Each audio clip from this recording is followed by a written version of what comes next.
धन्यवाद डॉक्टर हरिवंश जी। मैं सबसे पहले सभी को हमारा नमस्कार। मैं डॉक्टर अरुण किशोर, मैं CITH मुक्तेश्वर। शायद आप बहुत से लोगों ने नहीं सुना होगा, हमारी मीटिंग आप लोगों से पहली है ये। हालांकि मैं इस गांव में 2 बार आ चुका हूँ। जो हमारा संस्थान है, संस्थान का नाम है केंद्रीय शीतोष्ण बागवानी संस्थान, जो सर IVRI से हैं। और जैसे कृषि विभाग है, IVRI है, ऐसे CITH है। लेकिन IVRI CITH का ऑर्गेनाइजेशन एक ही है, जिसे हम ICR के नाम से जानते हैं, इंडियन काउंसिल ऑफ एग्रीकल्चरल, जो दिल्ली में जिसका हेडक्वार्टर है। तो हमारा जो संस्थान है वो शीतोष्ण फल से संबंधित है। शीतोष्ण फल, सब्जी, फूलों, इन सभी पे अनुसंधान करता है। जो हमारे संस्थान का मुख्य कार्य है, जैसे अनुसंधान करना, जैसे आपको रिसर्च में जो खेती बाड़ी करते हो उसमें क्या समस्याएं आ रही हैं, और ये जो विकसित कृषि संकल्प अभियान है, इसका जो मुख्य उद्देश्य है कि किसान वैज्ञानिक, जो कृषि विभाग है, उद्यान विभाग है, वैज्ञानिक हैं, सभी एक जगह जाके किसानों की समस्याओं को सुने, और जो संस्थान के द्वारा तकनीकी डेवलप हुई हैं, जो संस्थान के द्वारा जो अच्छे काम किए गए हैं, उनको आप लोगों तक पहुंचाएं, आप लोगों को जानकारी दें।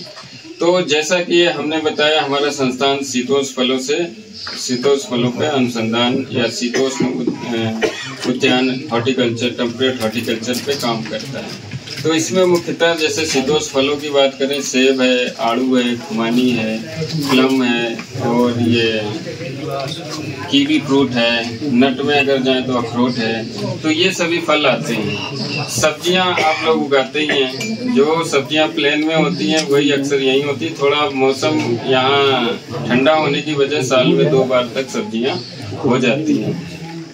तो मैं आपको यहाँ बताना चाह रहा हूँ कि जैसे सेब है, मैं आ रहा था यहाँ पे, मैंने सब जगह पेड़ देखे, सेब के भी देखे, आड़ू के भी देखे, प्लम के भी देखे। लेकिन इस क्षेत्र में मैं आया, तो मैं जब पहली बार आया था तो यहाँ पे एक हाई डेंसिटी लगी थी शुरू में ही। अब मुझे उनका नाम नहीं याद है, एक हाई डेंसिटी ऊपर लगी हुई है। हाँ, तो उस हाई डेंसिटी का ये उद्यान विभाग ने लगवाई थी, तो उसके इवेल्युएशन के लिए मैं आया था। तो उस समय मैं देख रहा था, ग्रोथ बहुत अच्छी थी, जितने भी पेड़ थे। और इस समय हो सकता है उसमें फल आने लगे हों, उद्यान विभाग जानता होगा। तो मैं ये बता रहा हूँ, जैसे अगर आप लोग सेब लगाना चाह रहे हो, जिसके पास ज्यादा जमीन है, 50 नाली है, 100 नाली है, 150 नाली है, ठीक है, जिसके पास कम जमीन है वो भी ये सब फसलें लगा सकते हैं। जो जिनके पास ज्यादा जमीन है, तो वो लोग, मैं ये कहना चाहता हूँ कि आप हाई डेंसिटी की तरफ जाएं। हाई डेंसिटी में बहुत ज्यादा फायदा है आपको। जैसे सेब में आप मेरे से ज्यादा आप यहाँ खुद देख सकते हो जो हाई डेंसिटी लगी है, और उनसे भी समझ सकते हो कि उसमें कितना फायदा आप ले सकते हो।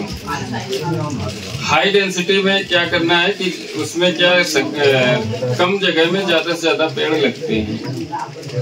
आपके पास जगह, उतनी जगह में हो सकता है आप 10 पेड़ लगे अगर आप नॉर्मल डेंसिटी में लगाओगे, लेकिन अगर हाई डेंसिटी में जाओगे तो लगभग 4 से 5 गुना पेड़ उतनी जमीन में लग जाते हैं।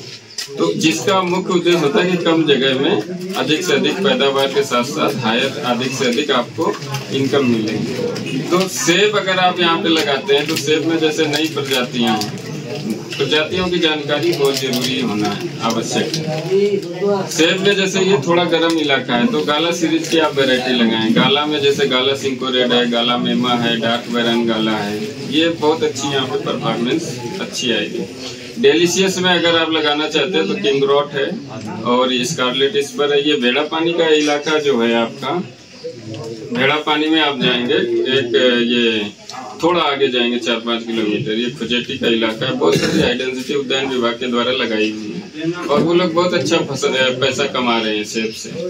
तो यहाँ पे जैसे आप सब्जियां तो करिए जिनके पास सब जमीन है, लेकिन मैं ये बताना चाह रहा हूँ, डाइवर्सिफिकेशन को भी अपनाइए, मतलब फल भी आप लगाएं।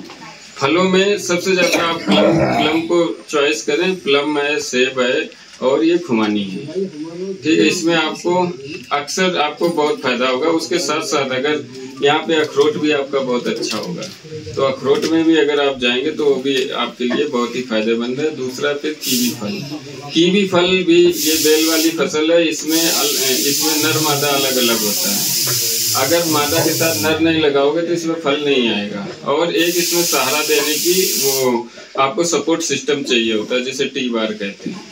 तो ये जो कीवी है, इसमें आप ये विशेष ध्यान रखें, अगर आप कहीं पे बगीचा लगा रहे हैं तो उसमें नर मादा का विशेष ध्यान रखें। अगर आप नर नहीं लगाएंगे तो उसमें फल नहीं आएगा, और सिर्फ मादा लगा दिया तब भी फल नहीं आएगा। तो दोनों को लगाना है। अगर आपकी प्लेन जमीन है, बराबर जमीन है, जैसे चौड़े चौड़े खेत हैं, और अगर सीढ़ी नुमा है तो चार पेड़ अगर आप मादा के लगाते हैं तो एक नर जरूर लगाएं, ठीक है। और अगर प्लेन है तो आप ये लगभग संख्या मादा की ओर बढ़ा सकते हैं, 9 मादा और 1 नर लगा सकते हैं। इसकी पहचान क्या है साहब, नर और मादा की? इसकी पहचान, जैसे पेड़ होते तब तो लगाना मुश्किल है, पहचान करना मुश्किल है, लेकिन जब फूल आते हैं उस समय आप पहचान सकते हो कि नर फूल कौन है और मादा फूल कौन है।